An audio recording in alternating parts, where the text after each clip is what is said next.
동창과 동문은 동의어입니다. 같은 뜻으로 통용되지만 약간의 차이점이 있습니다. 그 차이점을 알아봅니다. 동창은 일본식 한자입니다. 동창회라는 어휘가 한국 최초의 신소설인 혈의 누에 처음으로 나옵니다. 1906년 이인직이 발표한 작품입니다. 일본에서는 학생 시절의 포인트를 교실의 넓은 창에 두어서 단어를 만들었습니다. 동창에서의 창은 교실입니다. 동창은 같은 학교에서 공부한 사람이라고 국어사전에서 정의하고 있지만 보통 같은 학년끼리만 동창이라고 합니다. 아마도 학창의 창자가 교실을 의미하고 있기 때문인 듯합니다. 동창은 실생활에서는 동기 동창의 준말로 쓰입니다. 같은 학교 출신이지만 선배나 후배는 학교 선배 혹은 학교 후배라고 말하지 동창이라고는 하지는 않습니다. 단 특정 학교의 동창회라고 하면 그 학교 출신 전체를 의미할 때가 있습니다. 동문은 동창의 중국식 한자 어휘입니다. 중국은 일본과 달리 학생 시절의 상징을 학교 출입문에 두어서 동문이라고 했습니다. 동문은 그 학교 출신 전체를 의미합니다. 동문을 동기 동창의 의미로 말할 때는 동문 수학했다고 표현합니다. 동문 수학이란 같은 교실에서 같은 스승에게 같이 배웠다는 뜻이 됩니다. 이처럼 동창과 동문은 동의어이면서 각각 쓰이는 용도가 조금 다릅니다. 세간살이를 뜻하는 집기라는 어휘는 한자가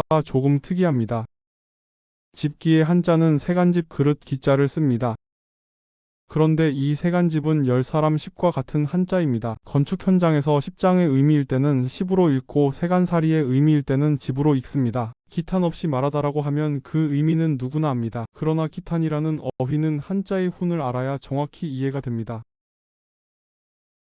기탄의 한자는 꺼릴 탄자입니다. 꺼린다는 훈을 가진 한자가 두 번 들어감으로써 매우 꺼리게 되고 어렵다는 뜻이 됩니다. 그러므로 기탄 없다함은 꺼릴 이유가 아무것도 없다 거침없이 행하면 된다입니다. 요즘 명상이 대유행입니다. 명상이란 어휘의 숨은 뜻을 알아보고자 합니다. 명상의 한자는 눈 감을 명 그리고 생각 상자입니다. 한자의 훈만으로 보면 눈을 감고 생각에 잠기는 것이 명상이라고 정의할 수 있습니다. 묵상 혹은 사색과 대동소이한 개념으로 명상이 정의되고 있습니다. 그러나 이것은 명상의 겉모습이고 명상의 속 내용은 설명되지 않았습니다. 명상이란 아무것도 안 하는 것입니다. 사람은 끊임없이 무언가를 하면서 살아가게 됩니다. 잠시라도 가만히 있지를 못합니다. 그에 대한 스트레스가 우리를 항상 짓누릅니다. 반대 급부로 아무것도 안 하는 것이 요구가 됩니다. 사람이 명상을 해야 하는 이유입니다. 아무것도 안 하기 위해서 무언가를 할 필요는 없습니다. 눈을 감고 책상, 다리를 한 채 그저 가만히 있는 것이 명상이라고 합니다. 명상자는 아무것도 아님을 추구하지만 비로소 거기에서 심신의 긍정적인 변화가 시작됩니다. 육두문자는 한마디로 욕을 지칭합니다. 욕을 사자 성어의 형식을 빌어 점잖게 표현한 것입니다. 국어사전에는 육담 따위에 저속한 말이라고 정의하고 있습니다. 육담이란 저속하고 상스러운 말입니다. 육담이 곧 육두문자입니다.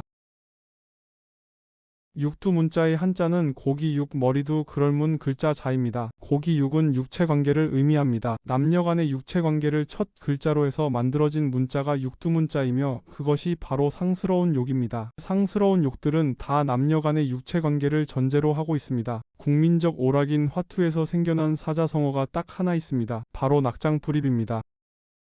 낙장불입의 한자는 떨어질 낙과 베풀장입니다. 화투장이라고 할 때 그 장에 베풀장자를 씁니다. 안일불 드립자입니다. 한번 내려놓은 화투장은 설사 잘못 냈다고 하더라도 다시 드릴 수가 없다는 뜻이 되겠죠. 낙장불입은 화투판 말고도 시중에서 종종 쓰입니다. 한번 시행한 일은 되돌릴 수 없다는 것을 강조할 때 낙장불입이라고들 합니다. 군대에 가면 귀에 못이 박히도록 듣는 말이 오와 열을 맞추어 행군하라는 명령입니다. 그러나 오와 열의 뜻도 모른 채 군 생활을 마치는 사람이 훨씬 더 많을 겁니다. 오의 한자는 5사람 오입니다. 열은 버릴 열자입니다. 오는 가로 줄입니다. 열은 세로 줄입니다. 오와 열을 맞추라고 함은 가로는 가로대로 맞추고 세로는 세로대로 동시에 맞추면서 행군하라 이 얘기가 되겠습니다. 오열은 간첩 스파이를 의미합니다. 오열의 한자는 5오 버릴 열입니다. 스페인 내전 중에 우익인 프랑코 장군 측에서 여기에 4개 부대가 있지만 우리들의 협조적인 또 하나의 부대가 마드리드에 있다. 그들은 제5열이다라고 한 말에서 유래한다고 합니다.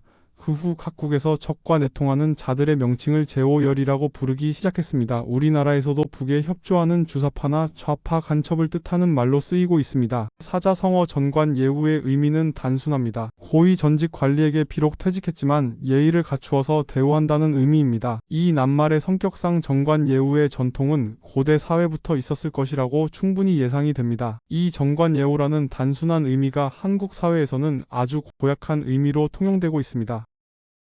이른바 전관 변호사와 법원 검찰청 간의 법조 카르텔을 전관예우라고 합니다. 판검사가 퇴직을 하고 변호사를 개업하면 전관 변호사라고 부릅니다. 전관 변호사가 개업하면 개업하자마자 소송 의뢰인이 넘쳐납니다. 형을 조금이라도 줄여보려는 피의자의 가족들이 뭉칫돈을 가지고 사건 수임을 부탁합니다. 판검사로서는 얼마 전까지 동료로 근무하던 사람과 변호사로 마주 서게 됩니다. 난감합니다. 인지상정으로 일반적인 형량보다 낮출 수밖에 없습니다. 자신도 그만두고 변호사 개업하면 똑같은 처지이니까요. 소위 판사, 검사, 변호사라는 최고의 지성인들이 그들이 처벌한 사기 협잡꾼들과 똑같은 짓을 하고 있는 것입니다. 과거에는 이 전관예우가 아주 심해서 한 사람의 전관 변호사가 여러 명의 사무장을 두고 불과 2, 3년 사이에 수십억, 수백억을 버는 일이 흔했습니다. 요즘은 조금 달라졌다고 합니다. 전관예우를 대놓고는 못하고 암암리에 지능적으로 행하고 있다고 합니다. 문제는 이를 누구도 고치려고 하지 않고 당연시한다는 것입니다. 법조인들의 전관예우라는 악습은 명백한 범죄입니다. 사회의 기본 법질서를 붕괴시키는 심각한 범죄입니다.